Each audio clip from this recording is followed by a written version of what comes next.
Oramos y ponemos este tiempo delante del Señor.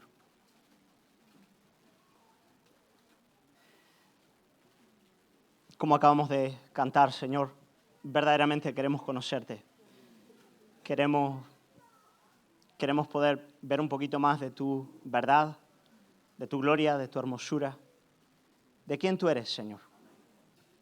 Queremos pedirte que el mismo Espíritu que ha estado moviéndose desde el principio del culto pueda ahora moverse en la predicación de tu palabra. Señor, queremos rogarte. Tú dijiste, Jesús, que el Espíritu tomaría de lo tuyo y nos lo haría saber, nos lo daría. Queremos que eso ocurra en esta mañana. Por eso oramos, Padre, en tu presencia, en el nombre de Jesús. Amén.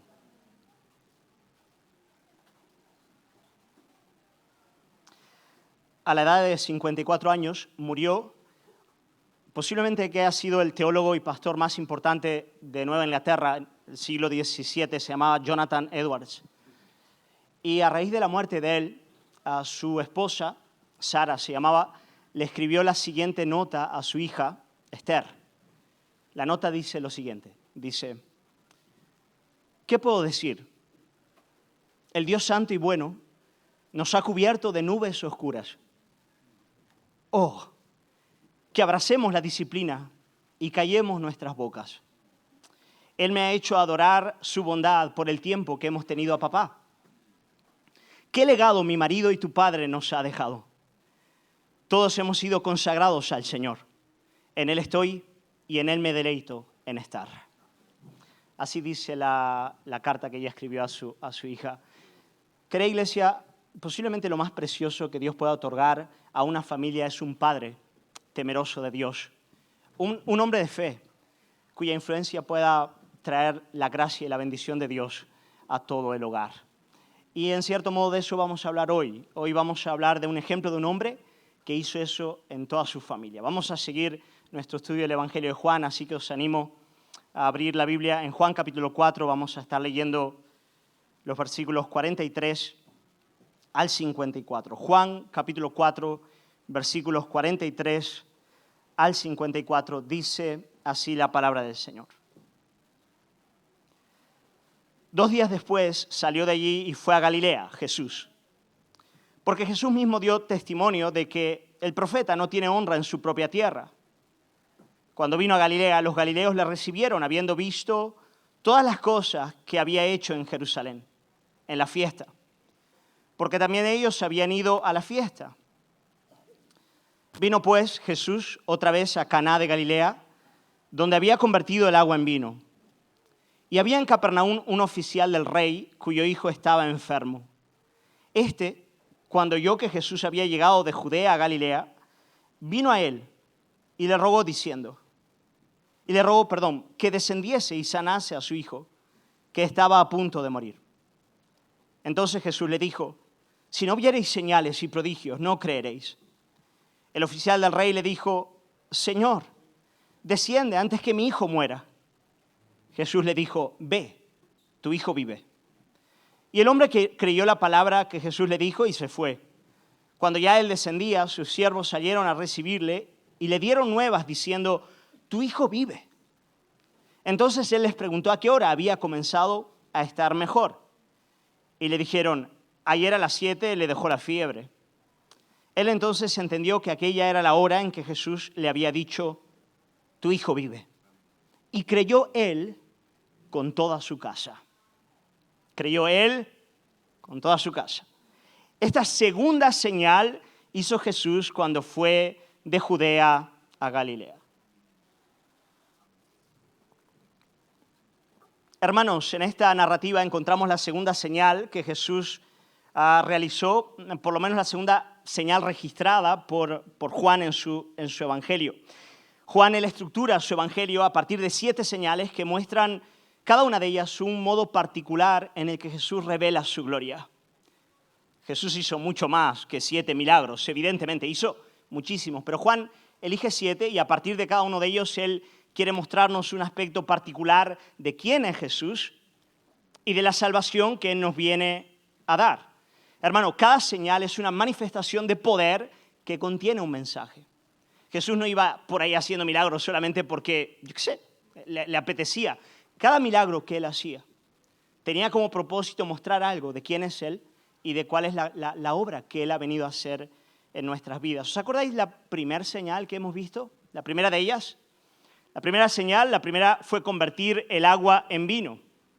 Y en esa señal hemos aprendido que Jesús es aquel que viene a restaurar nuestra alegría.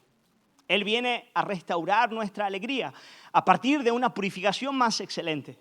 Él nos promete el mejor vino al final de la fiesta. Cuando ya todo está terminando, Él trae una alegría mayor. De modo que mientras el hombre sin Dios contempla impotente cómo menguan cada una de sus alegrías, el hombre de Dios vive en la expectativa del gran banquete. Él sabe que siempre por delante está lo mejor, un gozo que siempre va en aumento, que siempre va a más. Eso es lo que el Señor promete y evidentemente lo establece y lo rectifica a partir de la resurrección de entre los muertos. Ahora estamos delante de la segunda señal que nos provee aquí Juan al sanar Jesús al hijo enfermo de este oficial importante del rey. Y en esta segunda señal aprendemos que Jesús es el que sana todas nuestras dolencias. Ese es el tema de esta señal. La gloria que Él manifiesta en este lugar es la gloria de Jesús como el médico por excelencia, aquel que tiene la capacidad de sanar todo aquello que ha sido destruido por el pecado. Él es el único que es capaz de hacer eso, de quitar de en medio todas las consecuencias de la realidad del pecado en este mundo caído, que Él ha creado para su gloria, para redimirlo. Hermano, eso es grande. Yo llevo un tiempo ya con problemas estomacales, he empezado un tratamiento ahora con antibióticos y me ha consolado recordar que Cristo es el gran médico. Parte de nuestras dolencias las sanará de este lado de la eternidad, el restante las va a dejar para manifestar una gloria mayor en el último y gran día. Sabemos que eso es así. Pero al final del día, Jesús es el único capaz de sanar nuestras dolencias. Pero tal vez la verdad que más se destaca en esta señal es que Jesús sana a un niño a partir de la fe humilde de su padre, y eso es importante. Jesús va a sanar a ese niño a partir o por el vehículo de la fe de un padre que le creyó, que se acercó a Él, que clamó a Él, que tenía la expectativa firme de que Jesús en efecto le podía sanar. De modo que fue la oración de su padre la que propició la sanidad de este niño y la salvación de toda su casa. Y hermanos, no fue fácil para este padre, lo vamos a ver al entrar en la narrativa. Veremos que Jesús tuvo que tratar con el orgullo de este hombre, tuvo que tratar con su arrogancia, pero al final de la narrativa vemos cómo él y toda su familia vinieron a Cristo, creyeron en Él. La fe de este padre, la oración de este padre, la búsqueda de este padre del rostro de Cristo trajo sanidad para su hijo y trajo redención para todo su hogar. Hermano, eso es lo que necesitamos. Necesitamos padres de este calibre, necesitamos creyentes de este calibre que puedan expresar ese tipo de fe que solamente la gracia y el Espíritu puede operar en el corazón del hombre. Así que, con eso en mente, ¿qué os parece si entramos a la Biblia? Amén. Entramos al texto, vamos meditando en él, considerando lo que aquí el Señor nos va a enseñar en su palabra. Hermanos, la palabra del Señor dice, versículo 43, 2 días después salió de allí y fue a Galilea. Después de haber estado en Jerusalén para la fiesta de la Pascua, donde Jesús realizó la limpieza del templo y después tuvo aquel encuentro importante con Nicodemo, Él se dirigió al norte a Galilea, no sin antes pasar por la región de Samaria, como vimos hace 2 domingos. En Samaria le predicó el evangelio a la mujer samaritana. Y a causa del extraordinario testimonio de esta mujer en la ciudad de Sicar, la gente de Sicar le rogó a Jesús que Él pasase tiempo con ellos para exponerles la palabra del Señor. Y Jesús pasó 2 días predicando el evangelio entre los samaritanos en Sicar. Y aquella ciudad nunca más fue la misma. El impacto de Jesús en aquel lugar, Él no lo había visto en ninguna región de los judíos. Cientos de samaritanos creyeron en Él. Hermano, parece que el evangelio siempre está escondido a los ricos y poderosos, ¿no? A los grandes, y siempre se manifiesta de una manera muy particular y especial a los pequeños. De los pobres es el reino de Dios. Jesús estuvo allí predicando el evangelio y después de estar 2 días en Sicar, en la región de Samaria, él sube entonces a Caná de Galilea, donde había ya realizado la primera señal, que era transformar el agua en vino. Y rápidamente el texto nos dice cuál era la expectativa que los judíos tenían respecto a la persona de Jesús. Se nos dice en el versículo 44, dice, porque Jesús mismo dio testimonio de que el profeta no tiene honra en su propia tierra. Cuando vino a Galilea, los galileos lo recibieron habiendo visto todas las cosas que había hecho en Jerusalén en la fiesta, porque también ellos habían ido a la fiesta. Por lo tanto, 2 cosas aquí bien importantes. La primera de ellas, los judíos no pensaban que él realmente fuese un profeta. Especialmente la gente del norte, la gente de Nazaret. Ellos pensaban, mira, lo vimos crecer desde pequeño. Este es Jesús Nazareno, el carpintero, el hijo de José y María. No hay más en él. Por lo tanto, la gente de su propia tierra no le recibía como un verdadero profeta, como alguien que enseñaba de verdad la palabra de Dios. Por lo menos en general. Había gente que sí, pero en general esa era la actitud de los judíos. Y de todos modos, sus milagros eran innegables. Innegables. Jesucristo hacía cosas que nadie más podía hacer. Él le daba vista a los ciegos, los sordos oían, los que eran paralíticos desde nacimiento de repente caminaban. Hermanos, los muertos resucitaban.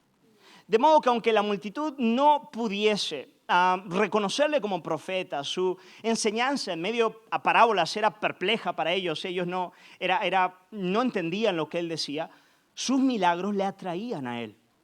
De modo que los galileos le recibieron con expectativas, porque habían visto todo lo que él había hecho en Jerusalén. Muchos habían descendido a la fiesta y dijeron, wow, aquí tenemos a alguien que puede hacer cosas que nadie más puede hacer. Ahora, qué interesante, de nuevo el contraste entre judíos y samaritanos. En el texto, cuando Jesús estaba en Samaria, no se narra ni un milagro, ni uno. No quiere decir que Jesús no lo hiciera, puede haberlo hecho, pero no es central al texto bíblico. En Samaria, lo único que se destaca es el testimonio de la mujer y la enseñanza de Cristo. Y para ellos eso fue suficiente. Pero entre los judíos, aunque Jesús hacía una y otra vez milagros, señales, prodigios y maravillas, se encontraba delante de ellos con un muro de incredulidad, con un corazón endurecido. No había cómo romper el corazón de aquel pueblo. Fuerte, ¿no es verdad? Tremenda esa idea. El único interés de los judíos por Jesucristo residía al final del día en los milagros que él hacía. Eso era lo único que ellos esperaban. Por lo tanto, Jesús está en Caná de Galilea. A 30 kilómetros de Caná de Galilea está la ciudad marítima de Capernaum. En aquella ciudad había un hombre noble, un oficial del rey, alguien que servía a Herodes Antipa, hijo de Herodes el Grande. Un hombre de la nobleza, un político importante de aquella época. El texto nos dice que este hombre, su hijo estaba enfermo y él supo que Jesús estaba en Caná de Galilea y entonces él se mueve 30 kilómetros desde Capernaum para llegar a la ciudad de Caná de Galilea y entonces clamar al Señor por su hijo. Déjame decir algunas cosas importantes sobre este hombre, las cuales vemos en el texto. La primera de ellas, tomad nota. Este era un hombre importante, eso es lo primero. La palabra griega que se traduce como oficial en el texto es la palabra basílicos, ¿vale? Basílicos, que significa parte de la nobleza. Basílicos básicamente es parte de la nobleza. Él servía de cerca al rey Herodes Antipas, bien importante. Por lo tanto, este hombre, este oficial, era un judío distinguido, representante de la corte del rey, conocido en toda la región. Y eso es bien importante. Hermanos, lo primero que se destaca es, estamos ante un hombre importante. Lo segundo, estamos ante un padre de familia. Un padre de familia. Hay algunos detalles en el texto que nos muestran el interés genuino que este hombre tenía por su hogar. Primero, cuando él vio que su hijo estaba enfermo, él tomó la actitud de ir a hablar directamente con Jesús. Segundo lugar, cuando él vuelve a la casa, sus siervos salen a recibirle para darle la noticia.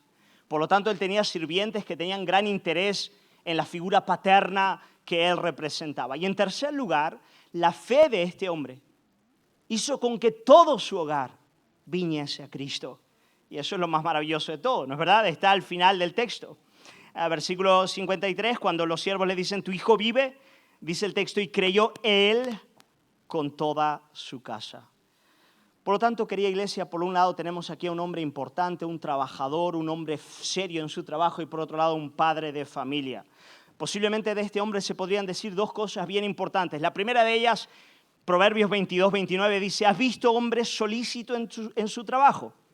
Delante de los reyes estará. ¿Has visto un hombre solícito en su trabajo? Delante de los reyes estará.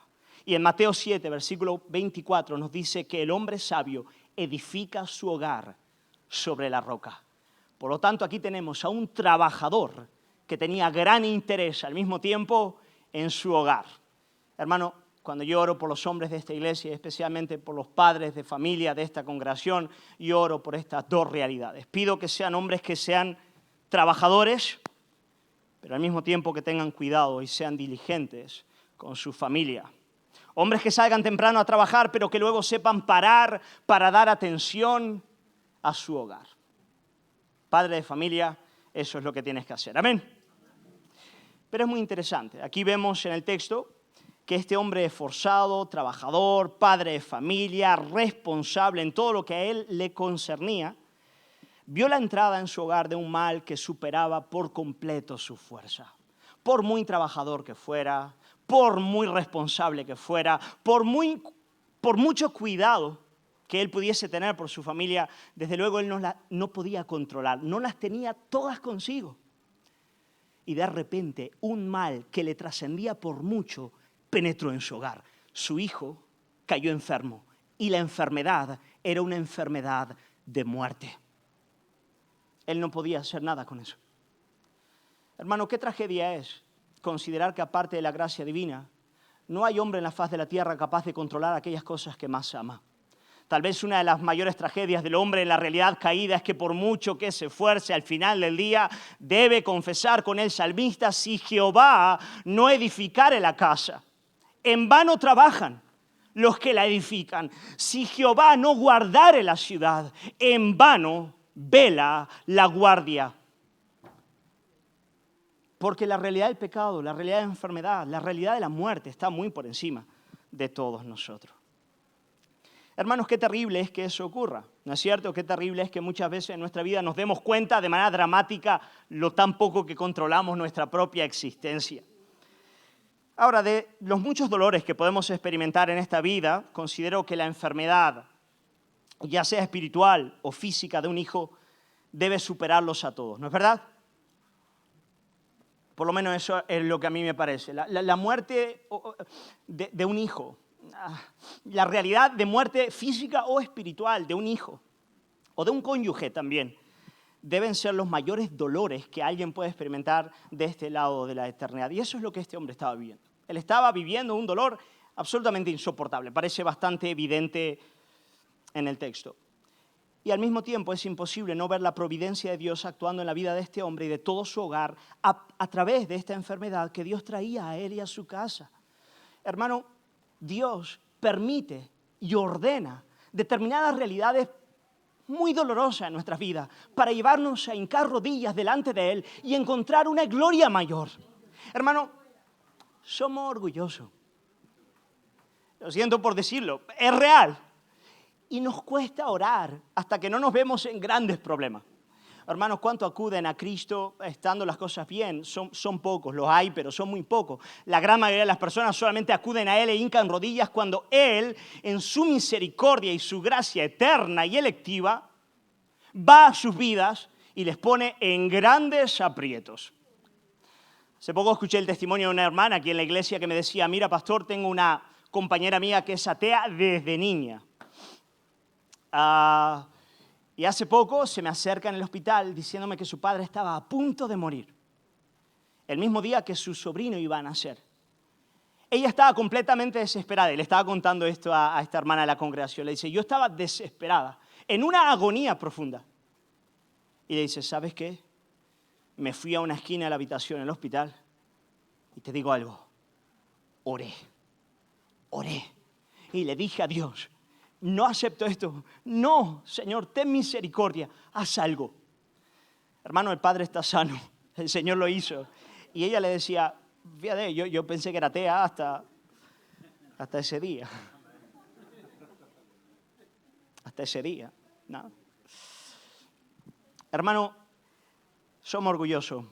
Difícilmente acudimos al Señor en oración hasta que las cosas no nos van mal. Y todos lo somos, pero especialmente los hombres. Y especialmente los padres de familia. Somos orgullosos, pensamos que las tenemos todas con nosotros, que controlamos las cosas. Y para que el Señor nos lleve hacia Él, muchas veces Él tiene que permitir que estas cosas en efecto acontezcan en nuestras vidas. ¿Y qué hizo este hombre cuando se vio en este trance tan agudo, tan complejo, en este dolor tan agresivo? Bueno, hizo lo que todo padre de familia y todo creyente debería hacer. Él oró. Él fue al Señor. Él fue al Señor. Él vino a Jesús. Se nos dice en el versículo 44, cuando oyó que Jesús había llegado de Judea a Galilea, vino a él y le rogó. Ahora quiero hablar a los padres creyentes en este lugar. ¿Cuál es la mayor necesidad de tu hijo? ¿Cuál es la mayor necesidad de tu esposa? Tú te levantas por la mañana y te encuentras con el hogar y dices, bueno, la cosa está un poco caótica. ¿Por dónde empiezo? ¿Qué es lo que quiero poner en orden en mi casa? ¿Cuál es el primer paso? ¿Cuál es el llamado de Dios a mi vida? ¿Qué es lo que más necesitan? Bueno, te lo voy a decir hoy y no tengo la menor sombra de duda de lo que voy a decir. Lo que más necesita tu esposa y tus hijos es que tú seas un hombre de oración. Realmente es para aplaudir. Lo es. Mira, tu familia necesita que tú pongas pan en el hogar. Claro que sí. Tu familia necesita que tú pases tiempo con ellos, tiempos joviales, que hables con ellos. Pero lo que más necesitan es que tú seas un hombre de Dios. Un hombre para Dios. Un hombre para su gloria.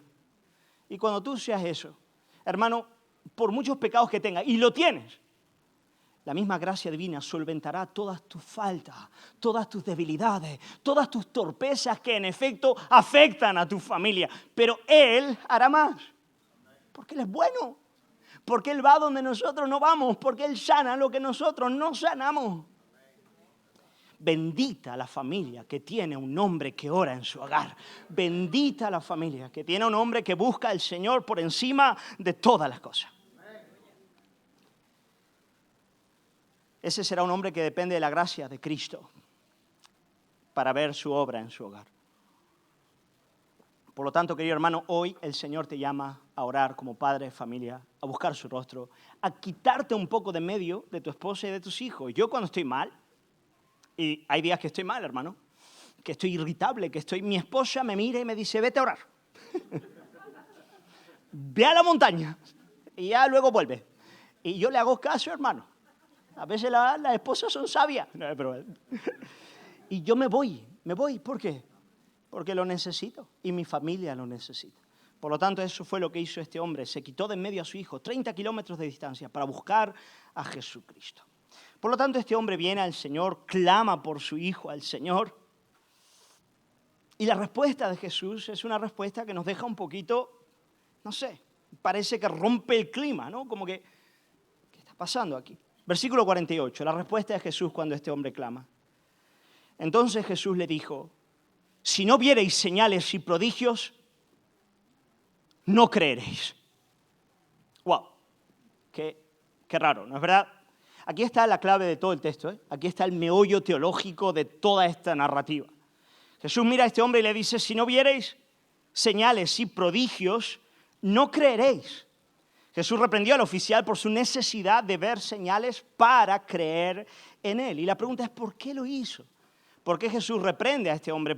¿Dónde estaba el problema? No siempre Jesús actuó de este modo. Cuando, ¿cómo se llamaba? Jairo. Jairo fue al Señor para pedirle que socorriese a su hija. Jesús sencillamente fue directamente a sanarla sin ponerle pegas.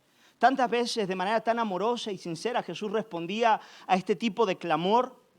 Pero parece que en el caso de este hombre, bueno, algo estaba pasando, desde luego, cosas que el Señor conoce. ¿Dónde estaba el problema? Bueno, algunas cosas que pueden ser. La primera de ellas es que el problema tal vez estuviese en la actitud de este hombre al acercarse a Jesús. Y voy a explicarlo. La actitud de este hombre al acercarse a Jesús. Hermanos, muchos intérpretes consideran que el énfasis en el versículo 47 cuando este hombre le ruega al Señor que sane a su hijo, el énfasis por la estructura de la frase en el griego recae en las palabras mi hijo, mi hijo.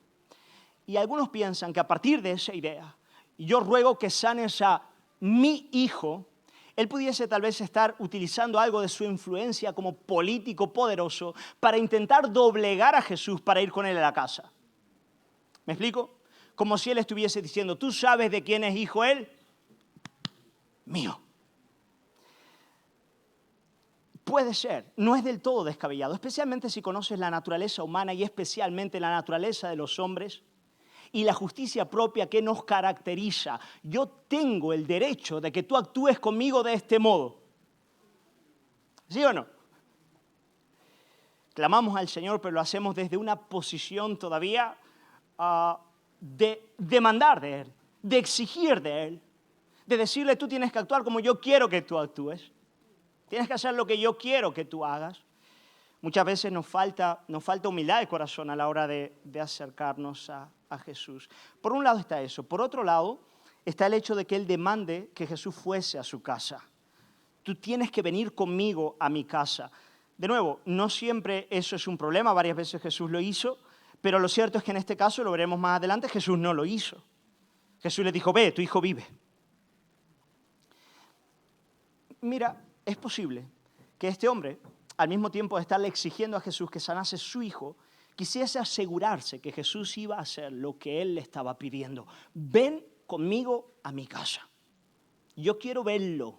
Yo quiero que tú vengas conmigo. Yo quiero asegurarme de que de que tú me vas a dar lo que te estoy pidiendo. Puede ser que haya algo de eso.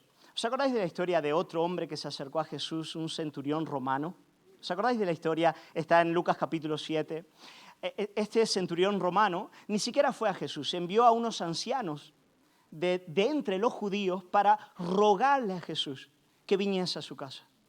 Los ancianos fueron a Jesús y le dijeron, mira, el siervo de este centurión romano, al que él ama mucho, es como un hijo para él, se está muriendo y él te está pidiendo que tú le sanes. Jesús rápidamente dice, vamos a la casa, vamos a la casa. Y entonces empieza a avanzar en dirección a la casa de este hombre. Y cuando está llegando cerca de la casa, el centurión se entera de que Jesús estaba yendo bajo su techo, siendo él un gentil, siendo él un romano, siendo él alguien que se consideraba tan miserable y pecador, que envía a sus siervos para decirle a Jesús de ninguna manera, no soy digno de que vengas a mi casa. Mira, yo soy un hombre bajo autoridad y sé que las palabras tienen autoridad. Yo le digo a este, ve y haz aquello, y al otro, ve y haz lo otro, y me obedecen. Soy un centurión romano. Mira, con que tú solamente digas la palabra, me basta. Qué fuerte la diferencia, ¿os dais cuenta? Este hombre está exigiendo de Jesús, ven conmigo a la casa, sana a mi hijo. Y este hombre le dice, no, a mi casa no, con que solamente digas la palabra para mí va a ser ya suficiente. Del centurión romano Jesús dice lo siguiente, ni aún en Israel he hallado tanta fe. Lucas capítulo 7, versículo 9, ni aún en Israel he hallado tanta fe. Por lo tanto, es posible que Jesús le recriminase su deseo de ver señales para creer en él a causa de su orgullo y a causa de su deseo de mantener el control en su propia vida. Hermanos, para acercarnos de manera correcta a Jesucristo, en primer lugar debemos reconocer con gozo que nada merecemos de él y que somos por completo dependientes de su gracia. En segundo lugar, debemos reconocer que no tenemos el control y entregarlo dócilmente en sus manos. Decirle, Jesús, tú eres el que tiene el control sobre mi vida. Yo voy a descansar en lo que tú haces por mí. Amén.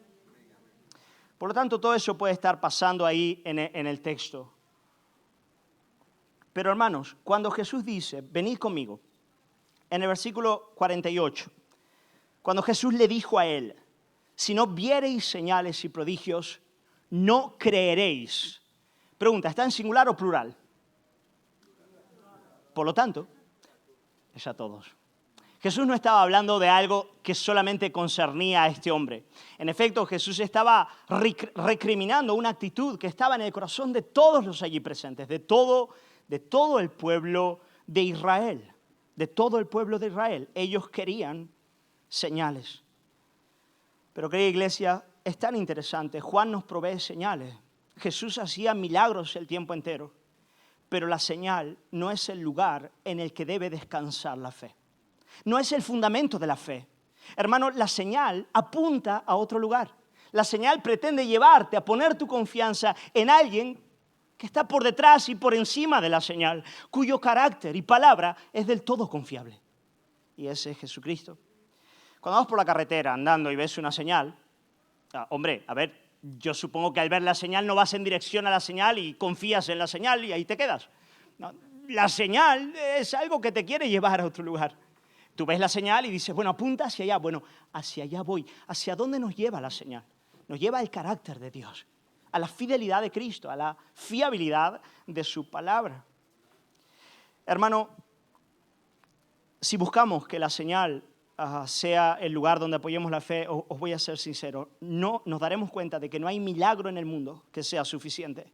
Podemos ver a Dios actuando a nuestro favor una y otra vez. Podremos ver su obra alrededor nuestro el tiempo entero, y seguir con un corazón lleno de afán y de incredulidad. Porque en efecto Dios está actuando el tiempo entero. Considerad al pueblo de Israel en el antiguo pacto. ¿Cuántos milagros no vieron? El mar se abrió delante de ellos. Pan cayó del cielo. ¿Os imagináis? Y la gran mayoría de ellos murió con un corazón incrédulo en el desierto. Hay mucha gente que está diciendo, yo para creer quiero que el Señor me muestre. Mira, si Dios no hace esto o esto otro en mi vida, yo no le voy a seguir. Yo no voy a seguir a Cristo si Él no actúa esto, si no mueve esto, si no mueve aquello. Mentira, hermano. Y sabes, más de lo mismo acontece con los argumentos de orden intelectual. Pasa exactamente lo mismo. Tal vez los hay que no tienen interés por los milagros para creer, pero afirman que no creerán si no se les provee argumentos de orden racional que sean convincentes para creer en Cristo. Ahora, hermano, argumentos hay. Por doquier. No hay célula ni partícula en el universo que no hable de la gloria de Cristo. Hay evidencia científica, histórica, racionales, etc. Pero si buscas mediante ella el entendimiento de todas las cosas, para después descansar tu corazón en Dios, eso nunca llegará. Nunca. ¿Por qué? Porque la incredulidad está en un lugar más profundo. Está en un lugar más íntimo. Al final del día la fe necesita un trato más profundo, un trato del alma. Un trato del alma. La fe es la buena disposición del corazón delante de Dios. La fe nace de un corazón quebrantado. De un corazón quebrantado. ¿Sabes lo que dice la fe, hermano? Aun cuando Dios no actúe como pienso que debería actuar, aun cuando yo no entienda todos los misterios de su providencia, yo sé que Él es fiel, yo sé que Él es bueno, yo sé que Él es poderoso. El Dios soberano que creó las estrellas, las montañas, la enfermedad, que está por encima de la enfermedad y la muerte. El Dios que envió a su Hijo a morir y resucitar de los muertos. El Dios que envía a su Espíritu a habitar en mí. Él es un Dios digno de toda mi confianza. Bendito sea su santo nombre. Hermano, la verdadera fe es amar a Jesús. Toma nota de esto. La verdadera fe es amar a Jesús por lo que Él es y no por lo que Él hace. Es aprender a descansar en su palabra, aun cuando no entendemos. Lo repito. La verdadera fe es amar a Jesús por lo que Él es y no por lo que Él hace. Es aprender a descansar en su palabra, aun cuando no entendemos. ¿Y cómo lo puedo hacer? Bueno, cuando entiendo y conozco el carácter de ese Dios. Y el carácter de ese Dios se da a conocer en la cruz del Calvario. Cuando Él muere en aquel lugar por amor, para limpiarme de todo pecado, resucita al tercer día para darme su salvación. Esa es la razón, hermano, por la cual, aún en tiempos del apóstol Pablo, cuando los judíos pedían señales y los griegos buscaban sabiduría, Pablo decía, mira, 1 Corintios 1:22 dice, los judíos piden señales, los griegos buscan sabiduría, argumentos, pero nosotros predicamos a Cristo crucificado. Para los judíos un tropiezo, para los gentiles una locura, mas para los llamados, así judíos como griegos, Cristo, poder de Dios y sabiduría de Dios. Bendito sea el nombre del Señor. Bendito sea el nombre del Señor. Ese es el lugar donde descansa la fe y el corazón quebrantado es el único capaz de creer. Hermano, Jesús le da una buena reprimenda a este hombre y bendito sea su santo nombre, este hombre no desiste. Este hombre no se va enfadado. Este hombre no le dice a Jesús, bueno, pues ya estamos. Así me trata. No, que va. Este hombre amaba mucho a su hijo. Y aunque tal vez dijera, vale. mi fe es débil, soy orgulloso, pero aquí estoy, aquí estoy. Y en el versículo 49, el oficial del rey le dijo nuevamente, le dice, Señor, desciende antes que mi hijo muera. Aquí la palabra traducida hijo es diferente a la anterior. Ahora le dice mi niñito, mi pequeño, aquel a quien amo. Está bien, me has dado un buen varapalo ahora mismo, pero yo le amo y yo ruego que tú lo hagas, Señor. Qué linda es esa respuesta de él, me ministra mucho. Y Jesús le responde. Pero Jesús le responde de un modo distinto a lo que él pedía, de una manera diferente a lo que él deseaba realmente. Por un lado, Jesús le da más de lo que él pedía. Él quería que Jesús fuese 30 kilómetros de distancia hasta su casa para, yo que sé, orar, imponer las manos, sanar al hijo. Y en ese instante, Jesús dice, ve, tu hijo vive. Hermanos, aseguro que en ese momento la fiebre se fue. Quiere decir, Jesús le da mucho más de lo que él pide. No siempre el Señor sana de ese modo, ¿no es verdad? Lo dije al principio. Algunas cosas las sana rápida, otras serán en la gloria. Pero en este caso el Señor le dice, ahora mismo, lo tienes, ya está. Se terminó. Por un lado, Jesús le sana de un modo distinto porque le da más de lo que él estaba pidiendo. Él hace la sanidad en ese momento. Pero por otro lado, Jesús al mismo tiempo santifica y prueba su fe. Santifica y prueba su fe.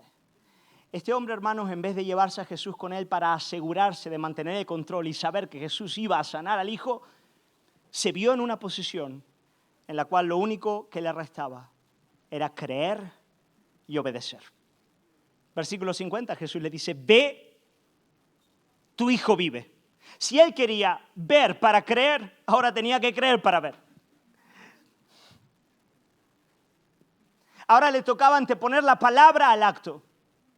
Ahora le tocaba creer que la palabra era suficiente y que invariablemente a causa del carácter y la gloria del que habla ocurrirá.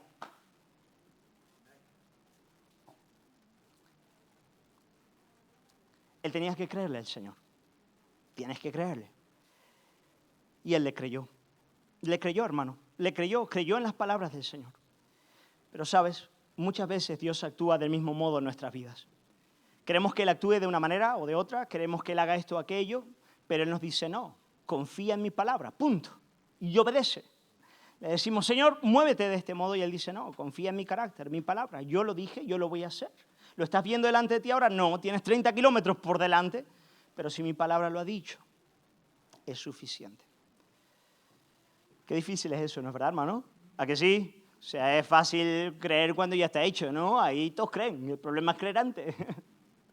Pero de nuevo, el carácter de Dios es lo que sostiene esa fe. La palabra de Dios, toda suficiente, que sale de su boca, es lo que sostiene la fe del corazón quebrantado. Y este hombre le creyó al Señor. Aun cuando el Señor le dice, ve, hay un comando. Tu hijo vive. Obedece la promesa, tu hijo vive.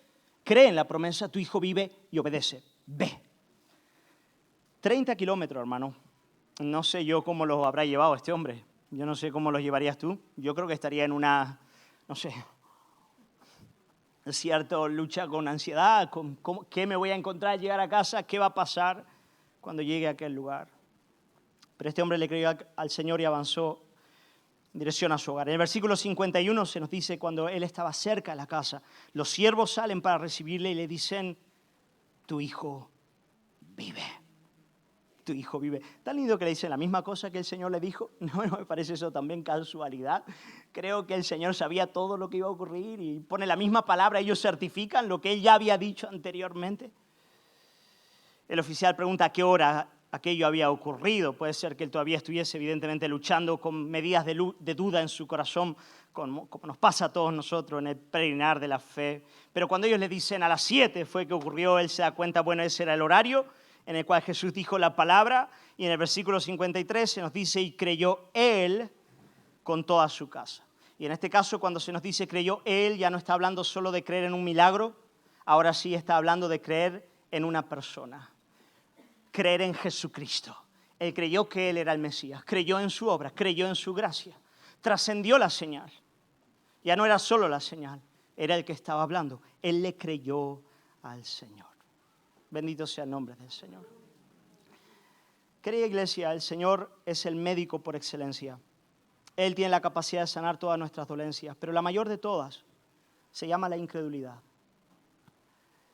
Y esa es la que Él quiere tratar. Y todos sus tratos en nuestras vidas, y aún las dificultades que Él ordena en nuestras vidas, tienen como propósito llevarnos a descansar de manera profunda en Él.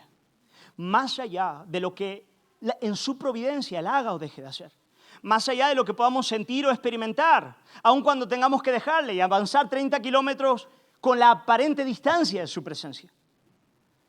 Al final del día, la verdadera fe descansa en quién es el Señor y en su palabra. Bendito sea el nombre del Señor. Bendito sea su santo nombre.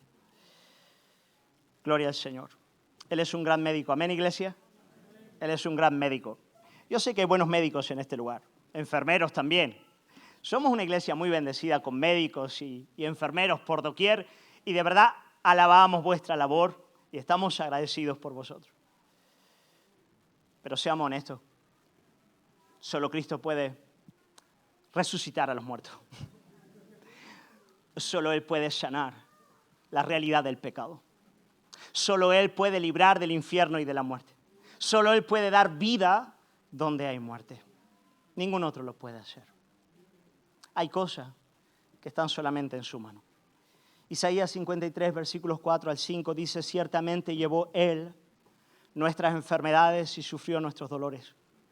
Y nosotros le tuvimos por azotado, por herido de Dios y abatido. Mas Él, herido fue por nuestras rebeliones, molido por nuestros pecados. El castigo de nuestra paz fue sobre Él, y por sus llagas fuimos nosotros curados. Bendito sea el nombre del Señor. ¿Por qué no buscamos su rostro juntos en esta mañana?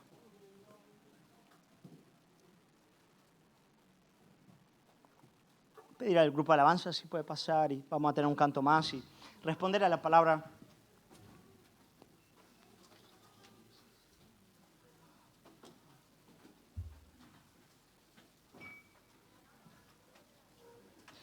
Tal vez alguno en este lugar se pueda preguntar, bueno, ¿cómo respondo a esta palabra? ¿Cómo respondo a esta palabra? Bueno, quiero intentar simplificar las cosas. En primer lugar, esta palabra nos enseña que podemos acudir al Señor y debemos hacerlo en todas circunstancias. Si hay dificultades en nuestra vida, problemas, podemos ir a Él y pedírselo, como este oficial del Rey. Decirle, Señor, yo quiero que hagas esto en mi vida, quiero que trates esto en la vida de mi hijo, de mi matrimonio, de mi propio corazón. Yo quiero que sanes, Señor, que restaures. Problemas físicos también, ¿por qué no? Pedirle al Señor que lo haga. Eso es lo primero, puedes hacerlo, ser humilde para decirle, Señor, yo necesito que tú actúes en esta circunstancia de mi vida, yo necesito que tú lo hagas. Dependo de tu gracia y dependo de tu poder. Entonces tú sueltas al Señor, tú sueltas tu necesidad delante de Él. Eso es lo primero. Pero en segundo lugar, recuerda que todo lo que el Señor en su providencia ordena en tu vida tiene como propósito llevarte a un lugar mayor. Y ese lugar mayor es Él mismo. Más allá de lo que hace o deja de hacer, es su carácter, es su palabra, es su obra, y en ese lugar hay salvación. En ese lugar hay descanso para el alma. En ese lugar hay vida eterna, hay agua abundante, hay vino en el banquete de la mesa. Por eso tal vez, aunque tú le digas al Señor, yo quiero que me abras esta puerta, yo quiero que hagas esto por mí. Tal vez estás afanoso, ansioso por cosas que quieres que Él haga por ti y se lo estás pidiendo, pero hoy el Señor te dice, bien, está bien, yo quiero sanar a tu hijo, yo quiero bendecirte, yo soy el que sana todo, pero yo quiero que tú creas en mí, quiero que trasciendas, quiero que vengas a mí, que reconozca esa fe, que es amarme a mí por lo que soy y no solo por lo que hago, descansar en mi palabra, aun cuando muchas cosas no puedas entender. Vamos a orar.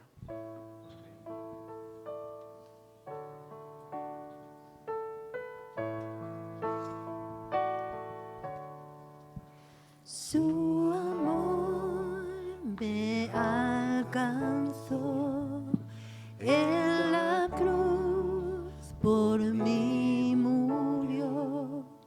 mi pecado Él llevó, con poder resucitó.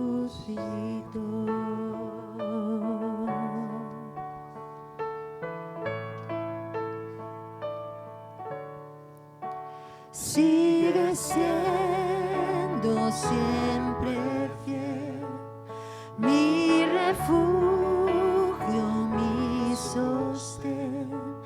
Jesucristo es la verdad que me dio la libertad.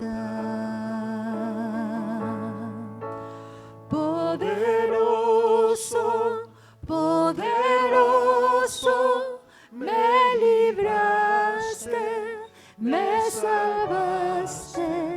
Está escrito, has vencido, Cristo, tú eres Señor.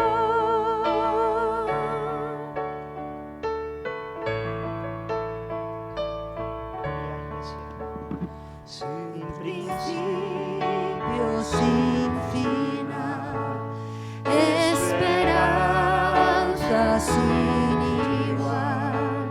El perdido encontró en Jesús la salvación. Poderoso, poderoso, me libraste, me salvaste. Está escrito, has vencido, Cristo, tú eres Señor. Que tu nombre sea exaltado, sea exaltado, sea exaltado. Que tu nombre sea exaltado, sea exaltado, sea exaltado. Que tu nombre sea exaltado, sea exaltado, sea exaltado.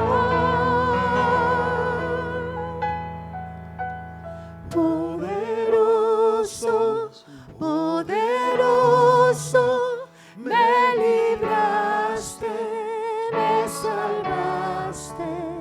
Está escrito, has vencido, Cristo, tú eres Señor. Aleluya, Señor. Te damos gloria a ti, Jesús. Gracias por este tiempo, gracias por tu palabra. Gracias porque como iglesia podemos exponernos a ti. Gracias porque por medio de la resurrección de entre los muertos te has mostrado como aquel que vence a la muerte, aquel que sana todas nuestras dolencias. Por eso estamos contentos, estamos felices con acercarnos a ti, con poner delante de ti, Señor, todas nuestras necesidades. Señor, y sobre todas las cosas estamos contentos contigo, con poder confiar en ti y contemplarte. Señor, de manera muy especial quiero terminar orando por los padres de familia en este lugar. Señor, tal vez tú has llamado de manera muy clara a algunos hombres en este lugar de manera particular para buscar tu rostro en oración. Yo quiero pedirte, Señor, que tú les convenzas, que tú les atraigas, porque vas a hacer milagros en su hogar a través de eso. Quiero clamar, Señor, que ellos puedan ocupar el lugar de sacerdocio para que el aceite del cielo pueda correr en la esposa y en los niños. Señor, quiero pedirte que tú atraigas a ti, que trates con el orgullo, el control, la vanagloria, Señor, y que la influencia de esos padres en el hogar traiga salvación, como hoy hemos leído y creyó él y toda su casa. Señor, bendice a tu iglesia, te lo pedimos. Que la gracia de Cristo, que el amor eterno de Dios y la comunión del Espíritu acompañe a tu iglesia. En el nombre de Jesús. Amén.